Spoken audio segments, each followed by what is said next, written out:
दोस्तों, आप लोगों का स्वागत है हमारे एक नई वीडियो के अंदर। और आज हम जानेंगे कि किस तरीके से इस दुनिया का सबसे पहला किन्नर पैदा हुआ था।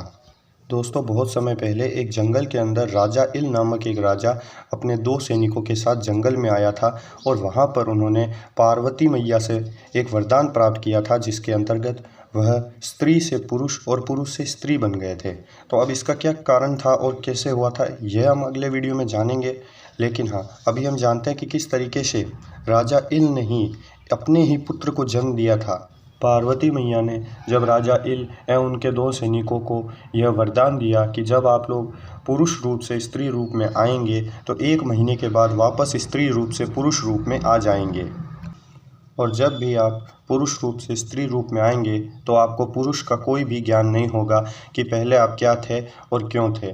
और जब आप स्त्री से वापस पुरुष रूप में आएंगे तो आपको ये कभी ज्ञान नहीं होगा कि आप स्त्री रूप में थे या नहीं थे, या वहाँ पर क्या हो रहा था, आप यहाँ पर क्या कर रहे थे। इन सारी चीज़ों को आपको भूलना होगा।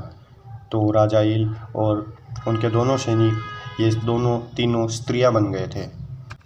तो अब रानी इला एवं उनकी दोनों सहेलियां जंगल में क्रीड़ा करने जाती थी, और क्रीड़ा करते करते एक दिन वे समंदर के पास पहुंच जाती है और उनके मन में जल क्रीड़ा करने का विचार उत्पन्न होता है। जैसे ही वे जल क्रीड़ा करने के लिए जल में उतरती है और क्रीड़ा करना शुरू करती है, वहां पर नीचे चंद्रमा के पुत्र महात्मा बुद्ध तपस्या कर रहे थे, और उनकी क्रीड़ा से महात्मा बुद्ध की तपस्या भंग हो जाती है और वह वहाँ जल से ऊपर आकर देखते हैं कि आखिर कौन है जो उनकी तपस्या भंग कर रहा है। और जैसे ही वे उन दोनों सहेलियों के बीच में रानी इला को देखते हैं, वे मोहित हो जाते हैं और अपने झोंपड़े में जाकर वहाँ से उन दोनों सहेलियों को बुलाते हैं और कहते हैं कि आप लोग कौन हैं, वे रानी इला कौन हैं।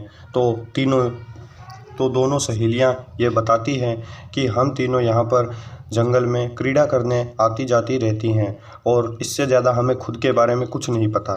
और ऐसा कहकर वे दोनों सहेलियां और रानी इला भी चली जाती हैं। उसके बाद महात्मा बुद्ध अपने तप के बल से देखते हैं कि आखिर ये तीनों कौन हैं। उसके बाद में जब वे वापस आती हैं अगले दिन, तो दोनों सहेलियों को कहीं और भेजकर महात्मा बुद्ध रानी इला के पास जाकर अपना परिचय देते हैं और अपने प्यार का इजहार भी कर देते हैं।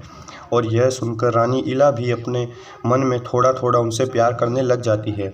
उसके बाद में एक समय ऐसा आता है जब रानी इला उनके पास चली जाती है, और 1 महीने के बाद में जब वह रानी इला राजा इल के रूप में आ जाते हैं, तो वे यह सोचते हैं कि वे यहाँ पर क्या कर रहे थे, क्योंकि पार्वती मैया के वरदान से अब उन्हें ये याद नहीं रहता कि वो यहाँ पर क्या कर रहे थे।